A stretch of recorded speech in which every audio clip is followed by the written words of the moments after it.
Hi, my name is Rachel Marn, and this is my final project for Ed 629. I work at Spitali Elementary School in Phoenix, Arizona. I teach a second grade structured English immersion classroom. This means that my students' first language is not English, so therefore I have to have a 4-hour block for my day that includes reading, writing, grammar, and conversation.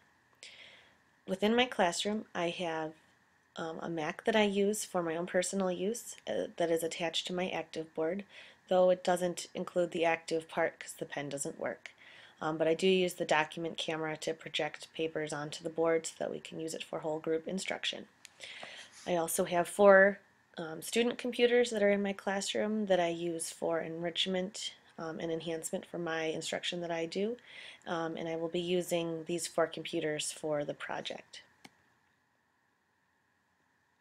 Why this project? Well, I have the lowest of the structured English immersion classes in second grade, so my students lack many skills in their written expression and their conversation skills.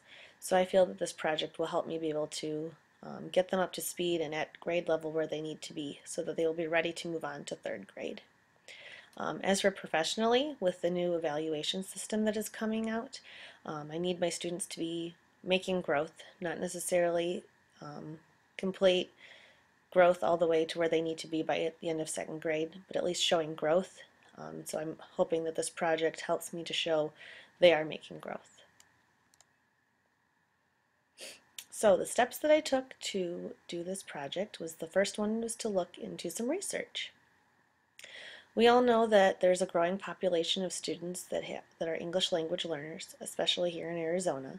So I thought it would be interesting to look into how technology affects students that are English language learners.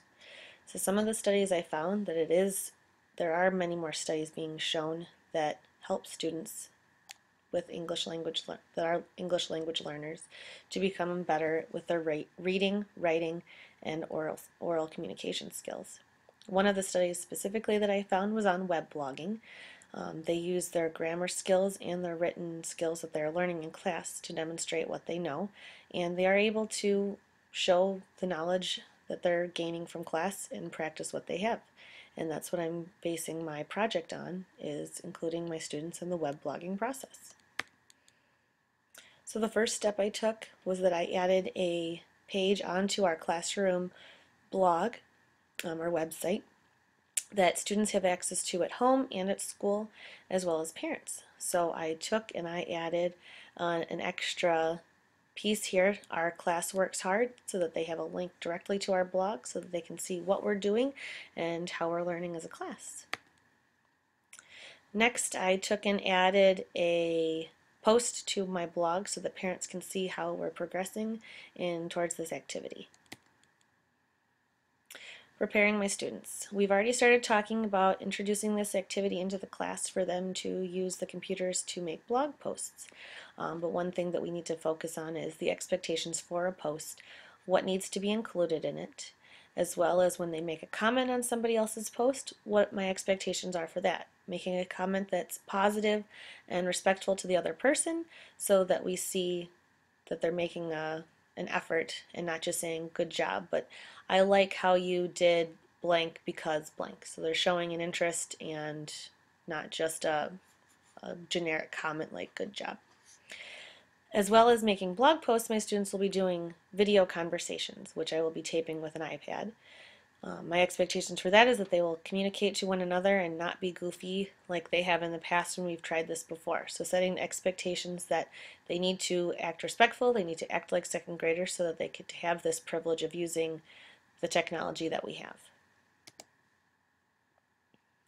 For the description of my project, first the students will be working on a story with me. We will read it together as a class, and then they will record the summary from the story in a graphic organizer. Then we will be posting to our blog with what they have used in the graphic organizer.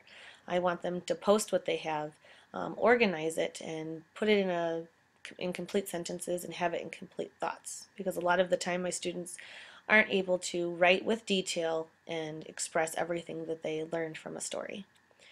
After that, I expect them to, at least one time during the week, post and comment on somebody else's blog entry. They will have a designated time for the original posting and for the comment.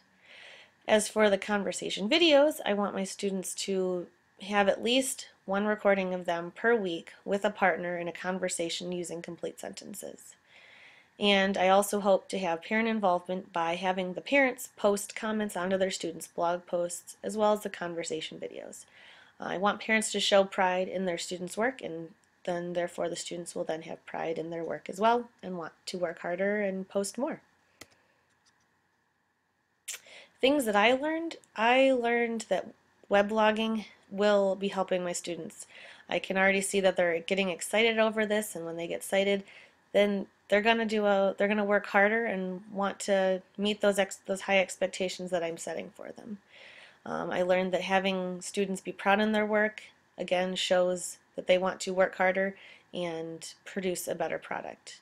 And we know that technology is important for students as well as educators, but especially for students that are English language learners, technology holds a key role in their progress towards their goals. As for my conclusion and towards the future, I hope to continue to implement technology for my English language learner students so that they can grow in their written communication and in their oral skills for the future. I hope to put a few more finishing touches on our blog as well as our classroom website so that it's up and ready after the new year so that my students can really go full force towards this project. I hope to continue to inform parents of this project so that they are involved and willing to help and encourage their students. And I hope that this has great success within my classroom. Thank you. The end.